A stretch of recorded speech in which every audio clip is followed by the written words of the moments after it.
Hello student, class 5 के बच्चों, आज मैं आप लोगों को आपके हिंदी किताब से एक चैप्टर है तैराकी। अभ्यास का नाम है तैराकी। इस तैराकी चैप्टर से मैं आप लोगों को आज उसके अभ्यास कार्य को बता रहा हूँ, क्योंकि इससे पहले मैंने एक दिन आपको इस कहानी को बताया था। सारांश, शब्दार्थ, भावार्थ सारे चीज़ बताए थे इसके। दूसरा दिन मैंने इसके प्रश्नोत्तर को आपको लिखा था, भेज दिया था। आज मैं आप लोगों को इस चैप्टर के अभ्यास कार्य को बता रहा हूँ कि अभ्यास कार्य में क्या है। तो सबसे पहले अभ्यास कार्य में है शब्द संपदा। शब्द संपदा का मतलब होता है शब्द का सामर्थ्य। आपके पास कितने शब्द हैं, आप शब्द के माध्यम से कितने संपन्न हैं, शब्द सामर्थ्य आपके पास कितना है, आप कितने अमीर हैं शब्द के माध्यम से। क्योंकि जितना ही शब्द आपके पास होगा, आप उतने ही भाव की अभिव्यक्ति कर सकते हैं। व्याकरण आपको क्या कहता है? तो व्याकरण आपको शुद्ध बोलना, लिखना, पढ़ना सिखाता है।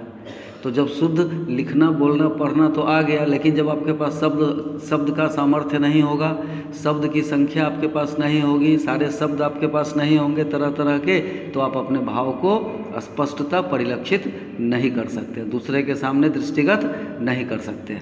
अब इसके बाद अब इसमें देखिए तो उपसर्ग। सबसे पहले व्याकरण की किताब में आपने पढ़ा होगा उपसर्ग। उपसर्ग क्या है? तो मूल शब्द के पहले लगने वाले शब्दांश को हम उपसर्ग कहते हैं। किसी भी मूल शब्द के पहले लग करके एक नया शब्द बनावे और उसके अर्थ को परिवर्तित कर दे, तो उसको हम उपसर्ग कहते हैं। जैसे हम कहते हैं अ एक उपसर्ग है। अब जैसे हम कह देंगे उसमें एक मानवीय एक शब्द है, मानवीय मतलब क्या? मनुष्य के जैसा। अब इसमें हम अ उपसर्ग लगा देंगे तो क्या हो जाएगा? अमानवीय मतलब मनुष्य से हट करके सोचने वाला, मनुष्य के विपरीत सोचने विचार करने वाला, करने वाला, अमानवीय। उसी तरह से अब जैसे एक शब्द है समान। समान का मतलब होता है बराबर। अब उसके पहले हम अ लगा दें अगर, तो हो जाता है असमान। इस तरह से यहाँ देखिए आपके चैप्टर में है पहला शब्द संपदा में पहला है उपसर्ग लगा करके। तो यहाँ उपसर्ग में आपको दिया गया है अ। इससे 3 शब्द आपको लिखने हैं। तो 3 शब्द लिखने हैं, तो जैसे मैं आपको यहाँ पर बता देता हूँ। एक हो जाएगा असमय, दूसरा हो जाएगा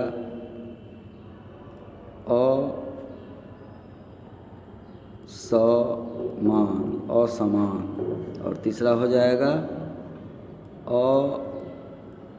अज्ञान हो जाएगा। ये 3 हो गया।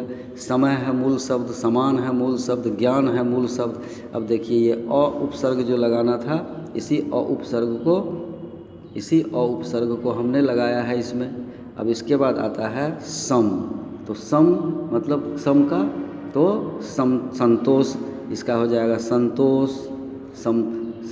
संबंध। उसके बाद हो जाएगा संताप। उसी तरह से इसमें हो जाएगा बहुवचन, बहुचर्चित, बहुविवाह। इस तरह से आप इस शब्द को बना सकते हैं। अब इसके बाद आइए तो इसमें देखते हैं। अब यहाँ देखिए, यहाँ सारे संख्यावाचक शब्दों को अंक में लिखना है। यहाँ 2 लिखा हुआ है, तो हम इसको क्या करेंगे? तो 2 लिख देंगे संख्यावाचक। यहाँ 3 लिखा हुआ है, तो हम क्या करेंगे? तो यहाँ 3 लिख देंगे। इस तरह से आप इसको भरना है। अब उसके बाद यहाँ देखिए संज्ञाओं से विशेषण बनाना है। तो विशेषण बनाना है तो इसमें से प्रत्यय हटा दीजिए। प्रत्यय हटा देंगे तो क्या हो जाएगा? श्रेष्ठ। ये हो गया श्रेष्ठ, ये हो गया निपुण। अब ये हो गया आपका विशेषण। तो इसको आप बना लीजिएगा, इस तरह से इसको बना लीजिएगा। अब यहाँ देखिए तो वाक्य में प्रयोग करना है। तो प्रतियोगिता से एक सेंटेंस बनाइए। जीवन में